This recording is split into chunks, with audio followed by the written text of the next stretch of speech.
Oh, hello everyone, it's Susie, Crypto Granny here. I hope you're all well, looking after yourself, being kind to yourself, being kind to all your family and friends and your beautiful potty cats, and just trying to do well in this world, this difficult world. It's great, I've got to say, to see XRP rallying, I have to say. It's up at the moment 28% at 94 cents, and it's just fantastic to see. Now, this is a very ominous day. Apparently, there's another meeting with the SEC today on the 6th of April. I'm not sure what time, but that should be quite interesting.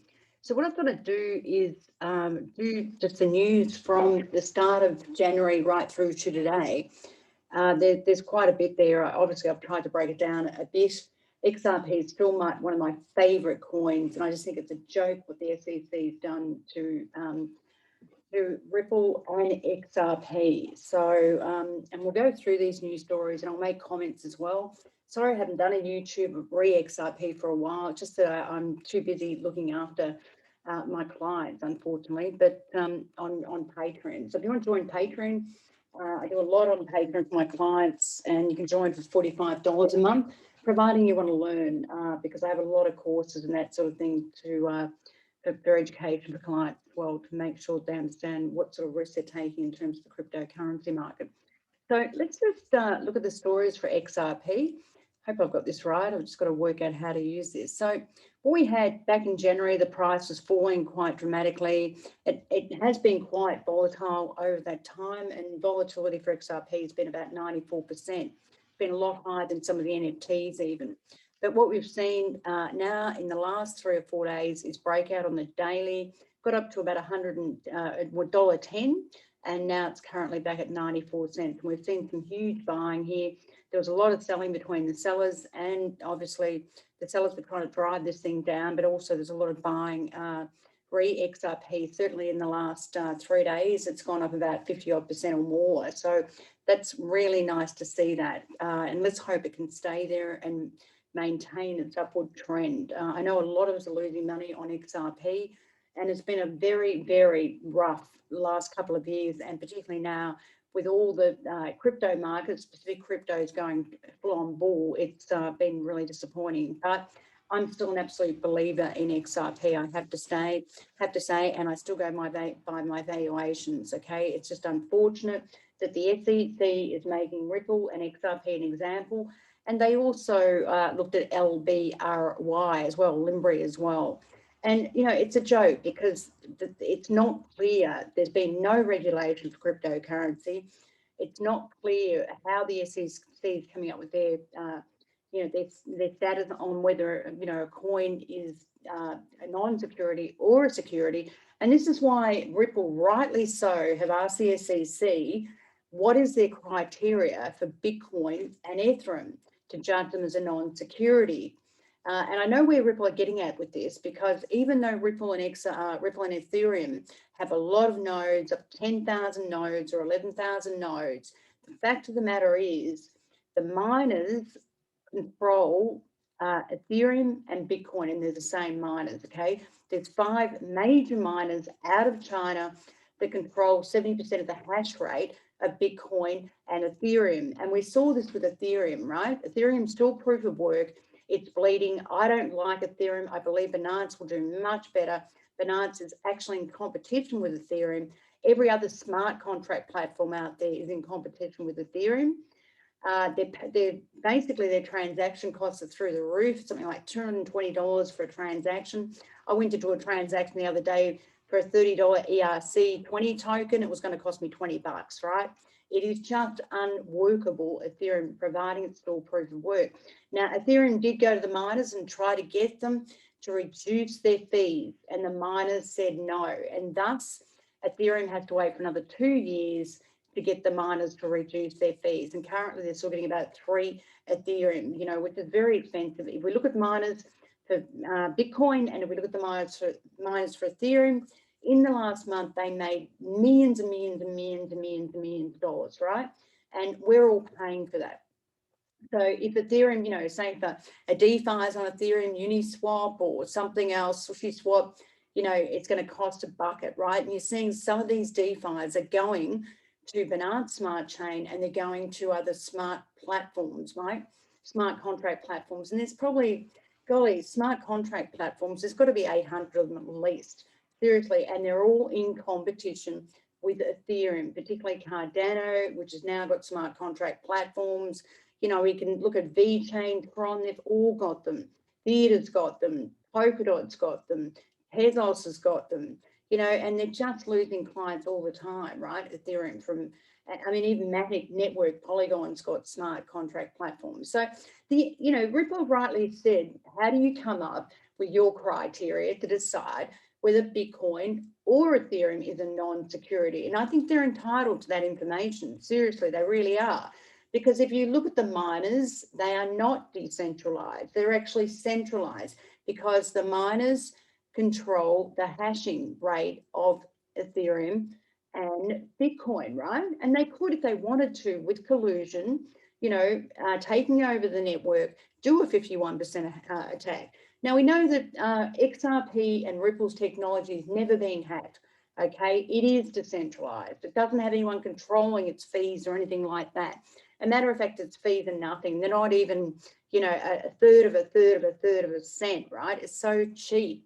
And XRP is the best for moving money without doubt, okay? And they can move other assets as well on their ODL. It just doesn't have to be money, right? Or crypto or whatever. Try XRP, it's the best one. It's the quickest for anything, right? Everything else costs money no matter what it is, right? And I mean, XRP can put assets on there, NFT assets, non-fungible tokens and everything. It can even work for the, you know, central banks in digital currency. I mean, the story about XRP and Ripple is quite amazing, and it just annoys me how the SEC has cost the retail investor a fortune, okay? It really has, and I think we're all entitled to sue them, honestly, because we've taken so much volatility and pain being in XRP. And the SEC is supposed to be there to help the end investor. Well, I don't think so, very much so. And I think the SEC is way behind the curve. They have no idea about cryptocurrency technology. They just haven't got a clue, particularly Ripple's incredible technology and what they do with XRP. It is quite amazing and it is quite groundbreaking. You know, and it just really reeks of, you know, them having no idea. The SEC has no idea whatsoever. Okay, so if we go to the news stories, there's a lot of them, but I've tried to condense them down, and I'm doing this for a couple of YouTubers that asked me for it. And as I said, I don't do a lot of videos these days on YouTube. But anyway, look, let's just go over the news, and there's quite a lot of it. Okay, so we go to in January, right? We all know at the end of December of last year, the SEC, you know, filed, basically wanted to sue them and everything else, okay? And the XRP holders filed a petition for a writ against the acting chairman of the SEC on January the 1st in the US District Court of Rhode Island, right? Now, obviously, the XRP investors wanted to put up a petition too, and I understand that. Ripple has a lot of XRP investors, right? Well over 2.2 million investors, okay? Also, we saw, you know, a lot of the exchanges, including Coinbase, Binance, all the big exchanges, Kraken, all take XRP off their exchange, which can reduces the liquidity of XRP and reduces a lot of things and transparency of price and everything. And there's no support. XRP and Ripple themselves would have lost a fortune by this decision, okay? An absolute fortune. There's no doubt about it, okay? So we see that Uphold didn't delist, which thank you very much, Uphold. But then there was many others that basically delisted XRP. Excuse me. And we saw that with Grayscale, okay? They had an XRP trust, right? And then they said, right, we're not, you know, holding XRP anymore. They started selling XRP and they closed down the XRP trust. And they'd rather buy a shitty garbology coin like Ethereum Classic. Give me a break, which has had hacks and everything. I mean, honestly, and it's still proof of work. What a joke, man. Over and above XRP, it just makes me cross, right? Fair income, it makes me cross. So, you know, again, then we saw, you know, one of Ripple's debt investors, what they call Terragon. You know, there's a $200 million debt investment with Ripple, and they're trying to get out of that. And that's a joke, seriously. So we saw Grayscale dumping XRP in January. you know, removing it from indices and everything. And then we saw blockchain, you know, delisting XRP, and a lot of others delisting XRP, okay, on all the exchanges. And that seriously hurts any cryptocurrency with all this negativity around. It really, really hurts.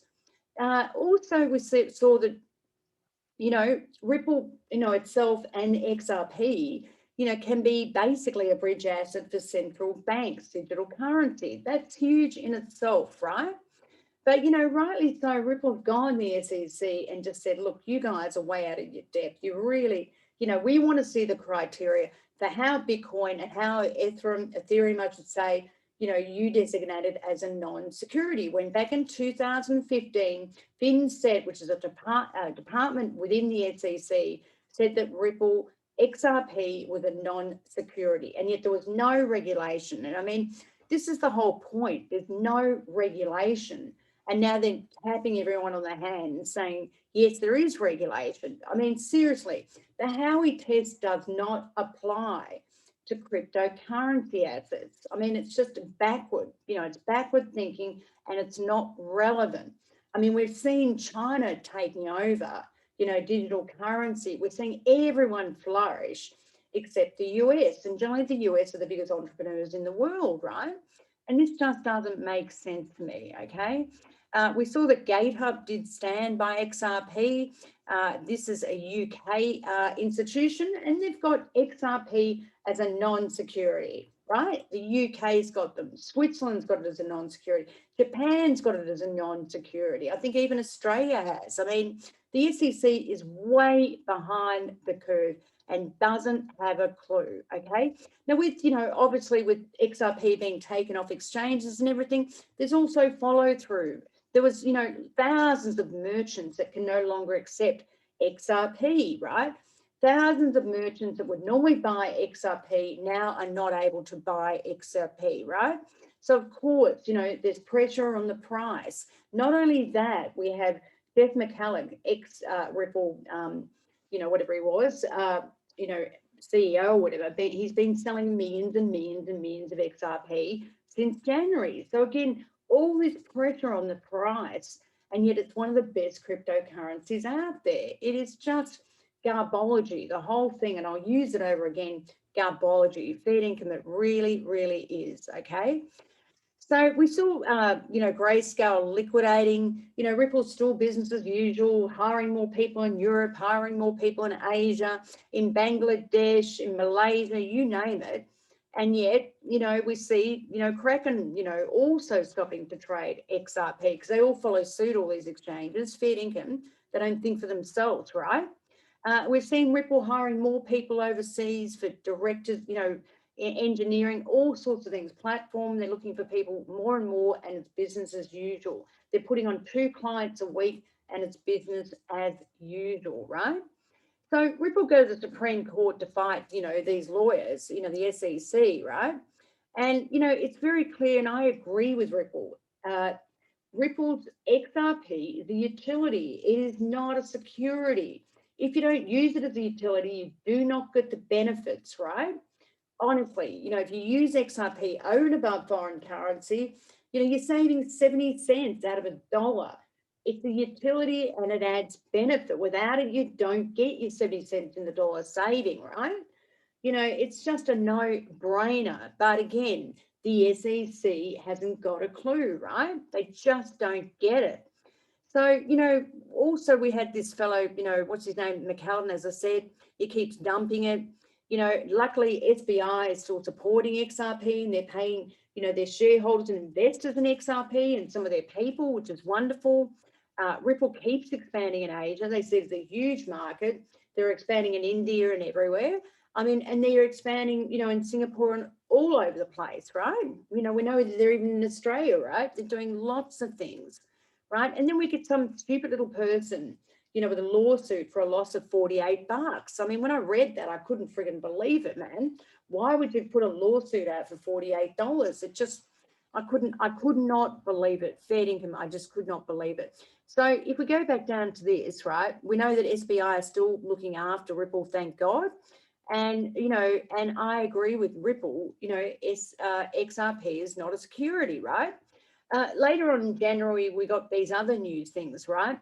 Ripple demands know why Ethereum isn't a security as XRP's defense. And I think they're spot on with this, and Bitcoin.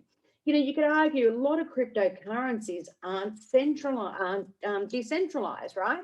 They have a small amount of nodes, they're centralized. If they had the internals looking after a third of the nodes, they're centralized. If they have major, players in their technology, like the miners that can control everything, then that is centralized, right? There's no two ways about it. And if it's centralized, it's a security. So I agree with Ripple on this. I really do. So Ripple have come out and they're going to fight the lawsuit, and rightly so. No problem at all. And again, we've seen a lot of volatility in the price of XRP. As I said, the volatility has been running a lot higher than other coins, right? And it doesn't surprise because of all this, negativity and, FOD and all this sort of thing, right? Also, we saw that Ripple put on another client in Turkey, KFH, and they launched a cross-members payment system in Turkey, which is huge. In the Middle East, it's huge, right? Where you see price decline, like in Turkey, the Turkish lira has gone down, down, down. You want to be in more stability in terms of coins, crypto coins, okay? You don't want to have to, have your money sitting in government fiat, where the governments have made an absolute hash of things, haven't got a frigging clue. And basically the balance sheet of the country is just a shocker, right? More and more debt, the currency's falling, hyperinflation like in Turkey, 16% and all that sort of thing. And it's the same with the US dollar, right? The US dollar keeps going down. You've got hyperinflation, inflation, high unemployment. I don't believe the stats that are coming out of the economist's mouth. I really don't. There's massive unemployment in the US. There's inflation everywhere, in Australia as well, massive unemployment. And in that environment, fiat currencies aren't going to do well. Also, if you keep selling US dollars or creating more debt, like, President Biden is, you had 1.9 trillion come out. Now you've got another 2.2 trillion come out with, infrastructure program. You're akin to selling the US dollar. So who wants to sit in a US dollar where you keep losing 24% per annum? I don't. I would rather sit in crypto, specific crypto that I know fundamentally has the goods. And XRP does fundamentally. Honestly, they have clients, they have revenue, they have a business model, they're making money, and that's just, it's such a frustration when the SEC comes out, the $1.3 billion lawsuit. Where do they get that from? 1.3 billion, what? Is it to basically help the government, get some surplus, from everyone, fair income? I mean, how do they determine a 1.3 billion lawsuit? They sued LBRY for 11 million, but no, they've gone to the big boys and they're trying to sue them 1.3 billion. I mean, that's just obscene, really. It really is, I have to say. So we've seen Prime X, delist XRP, right? We've seen a lot of people delist, and we've seen a lot of volatility in the coin, up and down, up and down. But within that background, SBI, the Japanese conglomerate, which is huge, and it's an investment bank and all sorts, is now lending out XRP lending. So you can stake your XRP with SBI. And thank God SBI have still, looked after Ripple, XRP, because they can see the value of it, okay? And, this is the thing, they've just destroyed, everything that XRP have done, in a matter of months, right? So if we go to the February news, and there's a lot, again, Japan SBI adds XRP to their lending service, right? And it's available on their exchange. And at the same time, we've had McCallum dumping millions and millions and millions of XRP, Fed income. That should be illegal, because that's killing the retail investor, okay? They don't go after him, that keeps dumping millions and millions and millions, right? And we keep seeing that all the time in February, dump, dump, dump, right? And then there's all this stuff about whether there's going to be a conference, a pre-trial on the February the 22nd, nothing much comes out. Then they're targeting, obviously, Garlinghouse and Larson about their personal finances, which both, Brad Garlinghouse and Chris Larson are saying, look, I don't think you should be allowed to look at my bank account statements or what I do or whatever. I mean, I just think it's way too far, you know, what the SEC is doing here. I really do. I think it is just over the top, okay? Then we had Ripple register a Wyoming entity. Now, that's very bullish because, you know, Kraken got a banking license in Wyoming, and there's a couple other digital banks that got banking license. You know, Ripple could become a bank, and I said that years ago. They could become anything, you know, and I think Ripple being in Wyoming is a great story. You know, and then all this negativity, they had to suspend their partnership with MoneyGram, sell their shares in MoneyGram. Now MoneyGram aren't doing very well, and it doesn't surprise me because they don't have the benefit of ODL and Ripple's amazing technology and XRP, which gives you basically back 70 cents of cost in your balance sheet and in your P&L, right? You know, it's just a no-brainer, right? An absolute no-brainer.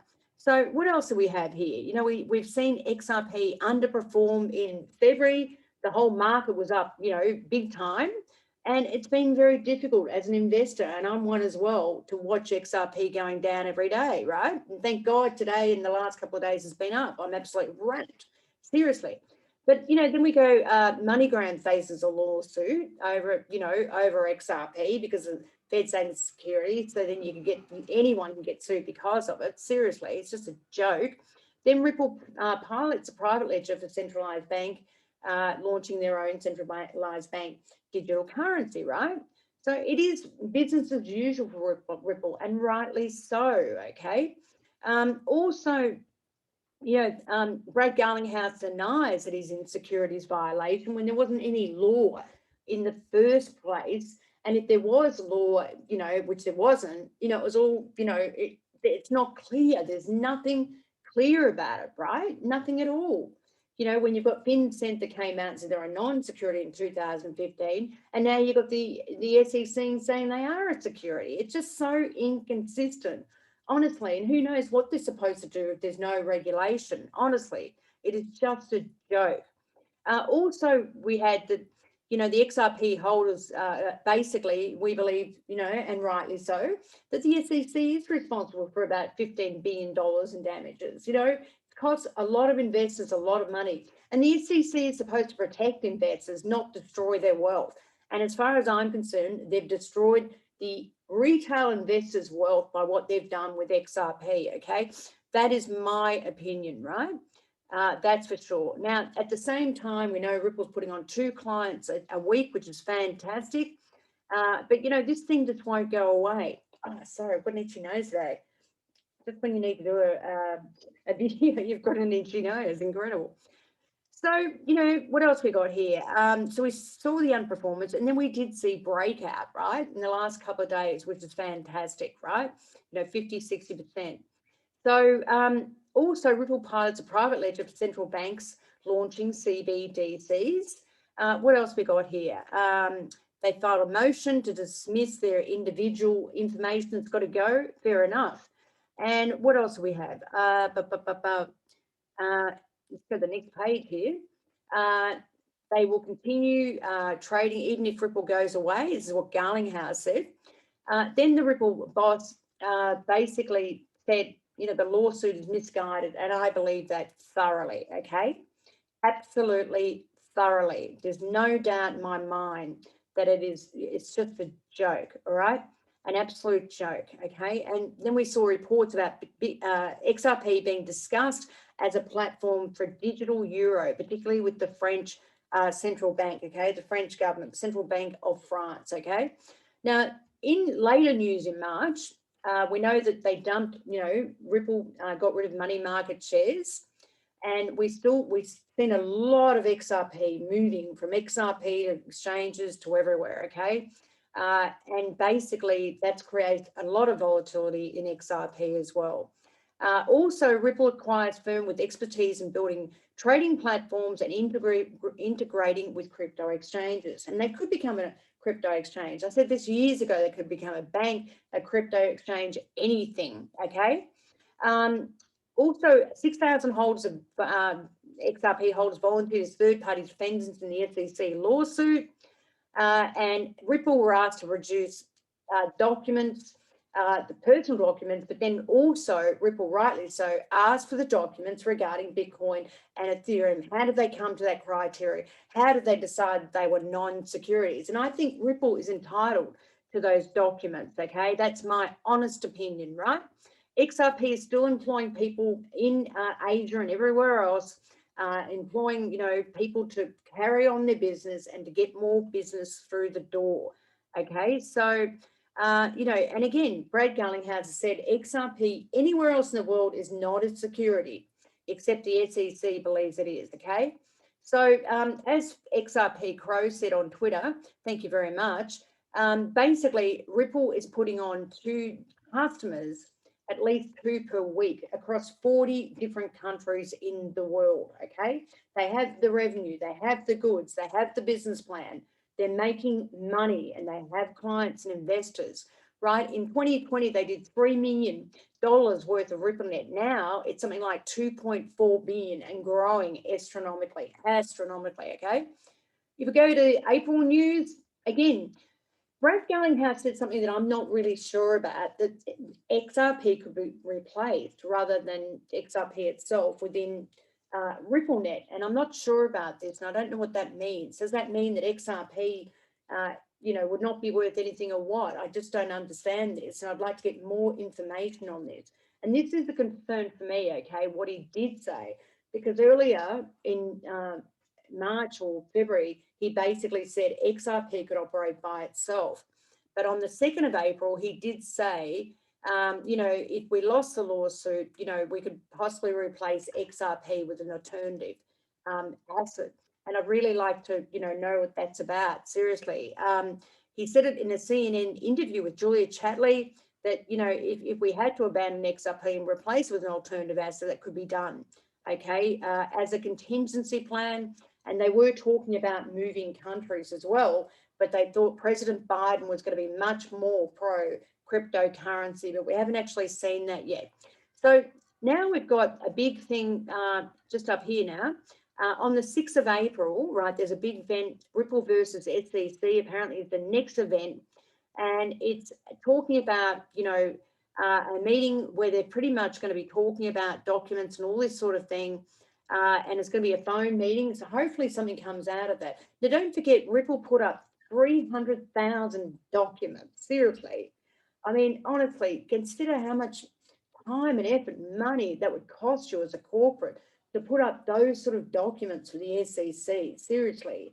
I just don't think, in my mind, I don't think the SEC has a leg to stand on. I really don't, honestly. I would be amazed if that, this came out and they said XRP is a security, because it is not. Because if you call that a security, then, 95% of the crypto market is a security. Seriously, I hasten to add, So I just think they're off with the fairies, right? So it looks like there's going to be some communication over the phone, and they want, there's a discussion about them disclosing, Bitcoin and Ethereum, how they came to that criteria. And that's pretty much where we're at the moment. Plus, we've seen a big move on XRP, and let's hope that can continue for everyone. I really do. We've all held this thing, for the last 5 years through thick and thin. So I really do hope for everyone that, Ripple gets to the value that it should be. And I've certainly got it much higher than this. I have it as a minimum 3 digits, right? And honestly, it's just, it's just a joke what the SEC is doing, I have to say. And I can't believe it. But anyway, look, let's hope, there's a lot of good stuff coming out, in the next month. And hopefully this thing will be put to bed and XRP will rally like crazy. All right, guys and girls. So that's all I want to say today. I want to thank you very much for listening to me, Crypto Granny Susie Crew. I'm on Patreon. Please sign up for Patreon if you're interested in getting education and learning how to set up a proper investment portfolio, trading portfolio. We're now looking at staking and mining portfolios and all sorts of things. So I hope you're well, and I'll talk to you very soon. And thank you very much for listening. Bye for now, and hopefully I'll talk to you soon. Thank you.